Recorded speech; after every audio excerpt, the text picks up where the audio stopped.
Hi, Junior Conquerors. This is Brother Blake here along with Sister Hailey. Today we're going to be continuing God Quest Chapter 7. Parents, before we get started, we want you to use this time as a time to listen to the story of God Quest with your kiddo and help them to understand what's going on in the book. So to give you a little bit of context about the book, there is a brother and a sister named Brianna and Seth, and they have traveled back into time. Now, we just heard the story of Moses crossing the Red Sea, and Brianna and Seth were able to witness that. Well, when they got to the other side, Moses' people thought that they were spies, and so they arrested them, and Brianna and Seth escaped, and now they're going to a new place that we don't know. Which we will find out in chapter 7. So AGC Junior Conquerors, I need you to teach your parents more about this book. And parents, I need you to work with your Junior Conqueror to help them understand the scripture. So to help you understand the way we do God Quest is we start off with a scripture reading that accompanies the questions in the book. And so I'm going to start off today by reading 1 Kings chapter 8, verse 1 through 22. And again, just so you guys can catch that if you want to read it with your Junior Conquerors, 1 Kings chapter 8, verses 1 through 22. I'm reading it in the Message Bible, which I think is one of the easier translations, but it's still somewhat difficult. So help your Junior Conqueror to understand this. Let's begin, Junior Conquerors. 1 Kings chapter 8. Bringing all this to a climax, King Solomon called in the leaders of Israel, all the heads of the tribes and the family patriarchs, to bring up the chest of the covenant of God from Zion, the city of David. And they came, all Israel, before King Solomon in the month of Ethanim, the 7th month, for the great autumn festival. With all Israel's leaders present, the priests took up the chest of God and carried up the chest and the tent of meeting and all the holy vessels that went with the tent. King Solomon and the entire congregation of Israel were there at the chest worshiping and sacrificing huge numbers of sheep and cattle, so many that no one could keep track. Then the priest brought the chest of the covenant of God to its place in the inner sanctuary, the Holy of Holies. Now, if you remember, we talked about that a few weeks ago, Junior Conquerors. So they go into this inner sanctuary, the Holy of Holies, under the wings of the cherubim. The outspread wings of the cherubim stretched over the chest and its poles. The poles were so long that their ends could be seen from the entrance to the inner sanctuary, but were not noticeable farther out. They're still there today. There was nothing in the chest but the 2 stone tablets that Moses had placed in it at Horeb, where God made a covenant with Israel after bringing them up from Egypt. When the priests left the holy place, a cloud filled the temple of God. The priests couldn't carry out their priestly duties because of the cloud. The glory of God filled the temple of God. Then Solomon spoke. God has told us that he lives in the dark, where no one can see him. I've built this splendid temple, O God, to mark your invisible presence forever. The king then turned to face the congregation and blessed them. Blessed be God, the God of Israel, who spoke personally to my father David. Now he has kept the promise he made when he said, from the day I brought my people Israel from Egypt, I haven't set apart one city among the tribes of Israel to build the temple, to fix my name there. But I did choose David to rule my people Israel. My father David had it in his heart to build a temple honoring the name of God, the God of Israel. But God told him, it was good that you wanted to build a temple in my honor, most commendable. But you are not the one to do it. Your son should build it to honor my name. God has done what he said he would do. I have succeeded David, my father, and ruled over Israel just as God promised. And now I've built a temple to honor God, the God of Israel. And I've secured a place for the chest that holds the covenant of God, the covenant that he made with our ancestors when he brought them up from the land of Egypt. Before the entire congregation of Israel, Solomon took a position before the altar, spread his hands out before heaven, and prayed. And that's the end of 1 Kings chapter 8, verses 1 through 22. Now I'm going to turn it over to Sister Hailey, and she is going to actually read you chapter 7, and then she's going to ask you 2 questions. And parents, we want you to hear those 2 questions and then discuss them with your child, with your junior conqueror. And hopefully you guys can both learn from this experience and grow together as a family. We love you. We appreciate you. Let's continue with chapter 7. Hi, Junior Conquerors. We are going to jump into God Quest chapter 7, Dedication Day. We're not going to make it, Bree, Seth said, looking over his shoulder. They're coming too fast. An arrow whizzed overhead and pierced the side of a sand dune. Brianna jolted to her right, barely avoiding another arrow. Oh, yes, we will, Seth. I'm not letting anything happen to you. So help me God. All of a sudden, Brianna and Seth shot into the air as if carried by a large bird. She looked on all sides and could not find what was propelling their flight. As they soared higher into the air, the atmosphere began to shift. A heavy black fog encircled them. Brianna glanced down. The bleak desert floor quickly faded from view amid the dark mist. Seconds later, a beam of light swirled in front of them. It began as a dim flicker, then steadily burned brighter and brighter. Brianna felt as if she was dropped into a dream. She watched in amazement as the light grew more intense. Images flashed across the billowy clouds like a movie screen in full 3D panoramic mode. A man dressed in an ornate gown stood inside a small smoke-filled room. He raised his hand and flung reddish-black liquid into the cover of a golden box. When he did, a huge flame shot into the air from between a set of glimmering angel wings made of gold. The image shifted. A crowd of people gathered at the edge of a riverbank. Men dressed as the man in the first vision carried the golden box, crested with golden wings. They stepped into the water, and immediately the waters pushed back. Everywhere their feet landed, the currents of the river receded. The visions appeared at a dizzying rate. Battles blended into the continuous war, and priests offered an assortment of animals on huge pits of fire. Then the strangest thing happened.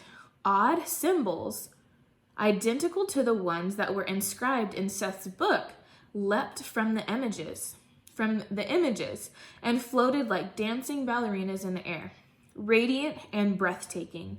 Brianna watched as the symbols formed patterns and glided in perfect rhythm until all at once they dropped into Seth's book. The book began to glow a brilliant orange like molten metal. Brianna's instinct was to slap the book from Seth's hands, for fear it might burn him, but she stood frozen in place. She peered into Seth's face. His eyes were closed as if entranced. His lips were moving, and his words came in sporadic, disconnected whispers. Observe to do all the words that are written in this book. Fear this glorious and fearful name. Adonai, your God. See now that I, even I, am He. There is no God with me. Brianna turned her head back to the scenes that flashed across the sky. Men dressed in armor flanked the valley borders. A towering figure swept the crowd and lumbered into the center of an open field. A young boy, no older than she, pressed his way through the people gathered on the opposite side and stepped into the midst of the low-lying plain. The difference between the lad and the man struck Brianna as laughable. The giant was nearly twice as tall as the boy, and a cascade of muscles flowed over his body. He bent his head toward the boy and spoke something to him, but his words were muted. The lad opened his mouth as if someone had flipped on the volume switch. His words blasted in Brianna's ears. I'm coming at you in the name of Adonai, the God of the armies of Israel, whom you have challenged. The lad reached into his pouch, pulled out a stone, placed it in his sling, and hurled it high into the air. It landed dead center in the giant's forehead. Another voice called out from behind Brianna. She turned and saw that it was Seth speaking, but it was not his voice. He said, "Behold, a son shall be born to thee. He shall build a house for my name." Suddenly, the scenes disappeared. The light dimmed to a dull glow, and Seth's book returned to black. Brianna watched as Seth opened his eyes. He looked around, then up at Brianna. "What just happened?" he asked. "Where are we now?" "You don't really remember anything?" Brianna said. Seth shook his head. "All I remember is we were running and then I felt my feet lift from the ground. I don't remember anything after that." Brianna opened her mouth to explain what had happened when the cloud left. They were approaching a walled city set on a high plateau, which is a high mountain, in the midst of a landscape dotted by low rolling hills. Huge limestone blocks stacked 3 stories high, wrapped around beige buildings scattered throughout the ancient town. At its head, taller structures reached like stubby fingers toward a cloudless sky. Among them stood a gleaming white, crowned with gold, that spewed vapors of smoke into the air. Their feet settled on a dusty road that snaked its way up to a broad wooden gate into the city. The heavy door stood open like the yawning mouth of a beast. Brianna hesitated. A chill raced up her spine. She turned to Seth. "Listen, we haven't had much luck with the natives in this weird land so far. There's no telling what lies past that gate." Seth looked toward the entrance to the city, then back to Brianna. "What do you think we should do?" He turned around and peered down the road which led into the heart of a bleak, deserted wilderness. "It doesn't look like we have much of a choice." Brianna nodded reluctantly. "I suppose." She sighed deeply. "Well, here goes nothing." She took a step forward before she felt a tug on her arm. She spun back to Seth. He looked up at her with a questioning gaze. "What is it, Seth?" He stroked the binding of the book. "How did we get here?" "What do you mean?" Brianna asked. "We transported through some time without the key." "How did that happen?" Brianna blinked. "I actually have no idea. Maybe it's set on some kind of time coordinates or something." Seth furrowed his brow. Then why have we needed the key before? And why did the book not just send us off in time whenever it wanted? We always had to use the key. Like I said, I have no idea. Brianna wanted to tell Seth to not worry about it, but after all, he asked a valid question. One she herself was struggling to understand. "Let me see the book, please," she said, holding out her hand. He placed the book in her outstretched palm. Brianna noticed that the clasp had loosened. "Oh, great." Oh, no, sorry. He placed the book in her outstretched palm. Brianna noticed that the clasp had refastened. "Oh, great. It's locked again. Now we won't even know what it says." Seth slid the book out of her hand. When he did, the clasp began to glow. It lasted for only a second, but it caught both Brianna and Seth by surprise. "Did you see that?" Seth said. Brianna nodded. "This book seems like it's attached to you." Well, the Time Chronicler did say I was its guardian. Maybe that has something to do with it. Seth ran his finger across the clasp. A soft click came from inside the tiny locking mechanism, buried beneath the brass plate. He pulled gently on the clasp and it released easily from the lock. His eyes grew wide. "Wow," he breathed. Brianna did a soft giggle. "You know what I think, little brother? I think you're the key now." Seth snapped his finger. "That's it! You remember the inscription on the key?" Brianna shrugged. "Something about a bear?" Seth's eyes lit up. It read, "Within the bear lies the key." "I guess since I'm the bear, that makes me the key." "Well, aren't you special?" Brianna said jokingly. His face tightened. "Something still bothers me, though," he said. Brianna rolled her eyes. "What now?" The Time Chronicler said that one question would lead to another on this journey. But we've already discovered there's a God. Since that's what your question was, why do we keep jumping in time? What other question is there? "Well," Brianna said, "there was more to my question. I just never asked it." Seth looked intently at Brianna. "What did you not ask?" "I want to know if it's Jesus, all right?" Brianna replied. "But you know that already." Seth threw up his hands. "Remember Grandma? Obviously, she's been right all along." "Maybe," Brianna said. She turned her back to Seth and gazed up at the long stretch of the stone that outlined the city boundaries. "All I know is that the Jewish God seems real enough, but I've got a lot of Jewish friends, and they don't believe Jesus is God.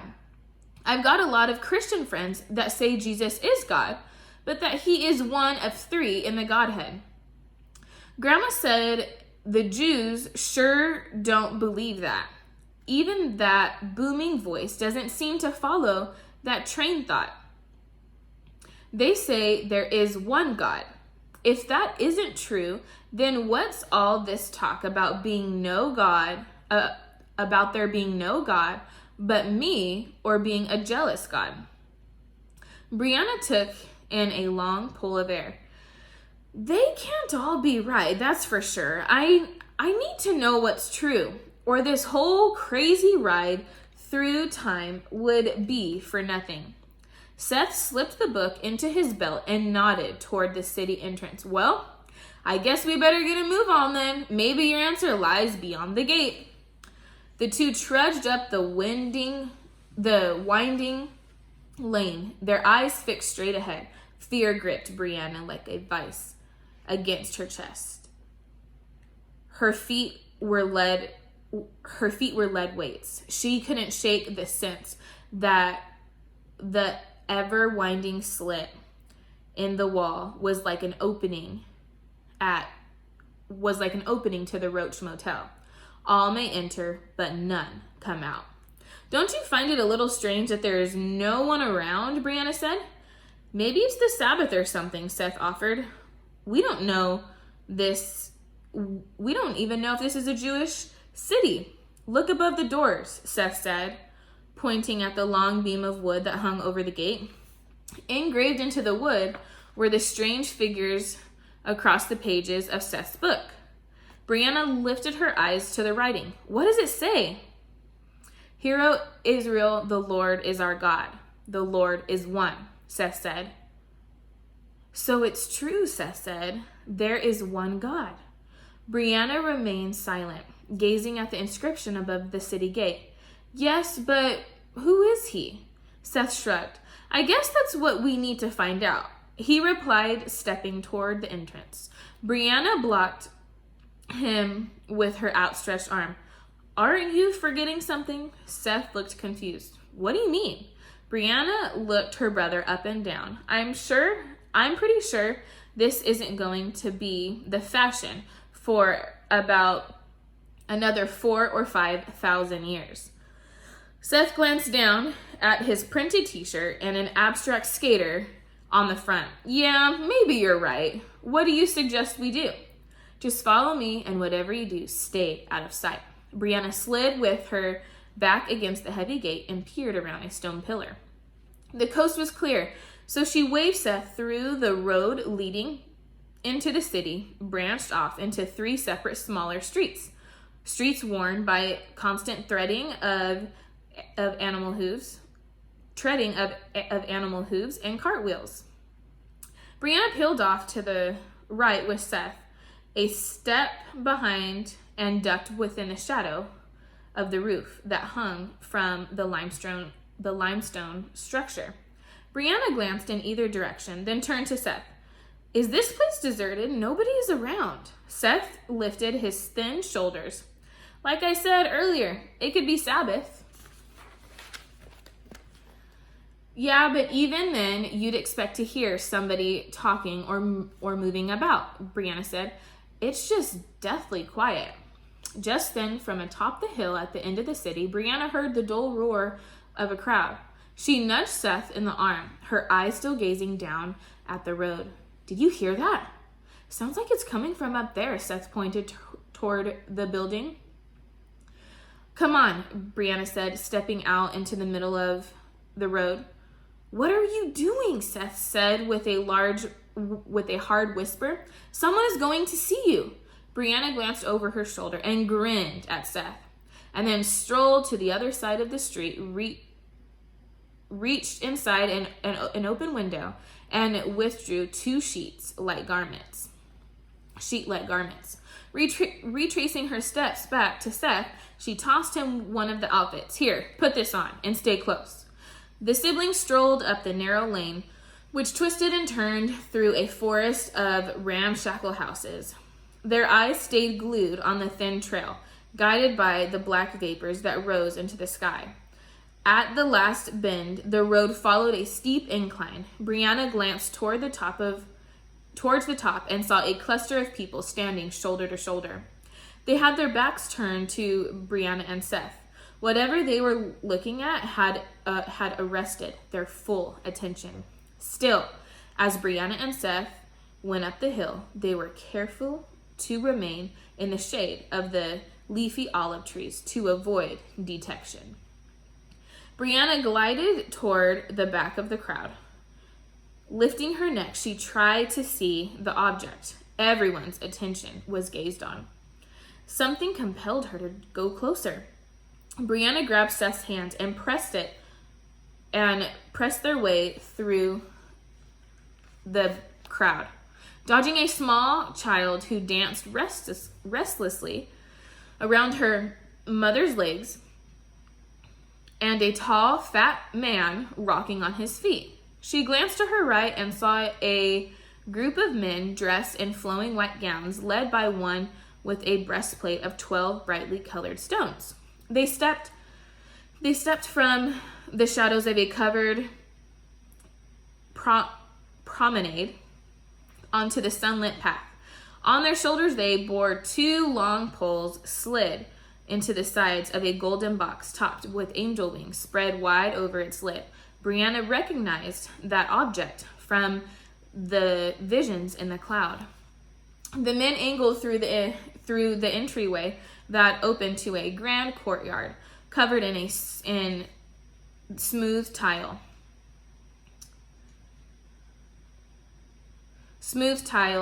alternating colors. The men strolled through the court and ambled up a semicircular stairway. 2 dressed men stepped from side to side, pulled open 2 black painted doors that hung in the center of a marbled structure of columns and gold-trimmed windows. Brianna watched the men move beyond the doors and continue toward a taller rectangular building that rose high into the air, the roof lined with golden spires and resembled a king's crown. The men entered the building through a majestic portico flanked on either side by red marble columns. For the first time, Brianna was able to see the cause of all the smoke. Sheep and cattle led on leashes were ushered to a large fire pit set aside the inner courtyard. A bearded man dressed in a blue linen cloak stepped up to one of the sheep that had been corralled to the front of the line. He lifted his knife in his hand and cast his eyes heavenward. Before Brianna could look away, the man slid the knife across the animal's throat. The crowd suddenly parted and all eyes turned back toward the road. Trumpets sounded, proclaiming the arrival of someone important. Brianna peered down the road and saw a parade of men, each in costume. In their midst, a tall figure adorned in a purple cloak and white linen robe with golden fringes strolled up the hill. A simple wreath of gold crowned a head of flowing curly black locks. As the company approached, Brianna heard the sound of singing. She listened attentively to the words. They sang, "Lift up your heads, you gates. Lift them up, everlasting doors, so that the glorious King can enter. Who is he, the glorious King? Adonai, strong and mighty. Adonai, mighty in battle." Brianna supposed they sang about the man decked in purple who was obviously a king of some sort, but she noticed that he, too, sang the words with eyes lifted up. Soon, the crowd of people joined in the chorus. As they sang, Brianna felt a tap on her shoulder. She turned to find Seth motioning to the tall building in the background. She followed his stare to the sky, where a dark cloud began to encircle the roof. Slowly, it descended, enveloping the structure in wisps of fog. The entire building took on a ghostly air. Still, the group of people continued unfazed by the spooky cloud. The kingly figure passed through the courtyard and walked up the steps. He raised his hands, gazed at the cloud, and lifted his voice. All fell silent as his words echoed through the assembly. Adonai said he would live in thick darkness, but I have built you a magnificent house, a place where you can live forever. Heavy hands fell on Brianna and Seth's shoulders and spun them around harshly. Their eyes rose to meet the angry face of two guards. In each hand, they held long wooden knives, shaved at the end to sharp points. The taller of the two bent down and glared into Brianna's face. "Who are you?" he spat, his musty breath assaulting Brianna's nose. Brianna struggled to find air. She fumbled for words. "So you are spies who have come from Edom to mock this sacred ceremony." He held out the hand of his weapon and jabbed it, indicating them to move. "We will take you before the king at the end of the dedication of God's temple, and you will find out what we do with mockers of Israel." Brianna looked around. Accusing eyes from onlookers cast spiteful glances as the guards led them away. Seth leaned into Brianna and patted the square object underneath his robe. "At least we still have the book." As if the guard had read his mind, he lifted up Seth's robe and snatched away the book. I see that you have brought this to chronicle what you have witnessed in hopes finding our weaknesses. To this comrade, he said, "I'm sure the king will be pleased with us today, my friend. Perhaps he will let us do the honors of hanging these intruders in the presence of Israel." So that is the end of chapter 7. It was a long one. So your two questions, parents, that I want you to talk to your kiddos about is, what was the place where all the crowd was gathered? And the second question is, describe what the words "within the bear lies the key" mean for you in your search for answers about God. Last week, or I think it was last week or the week prior, we had the students write questions that they had about God. So they can go ahead and use those questions that they have about God and put that together. So let me read those two questions one more time. What was the place where all the crowd was gathered? And the second question is, describe what the words "within the bear lies the key" mean for you in your search for answers about God. Alrighty, Junior Conquerors, thank you so much, and hope to see you soon.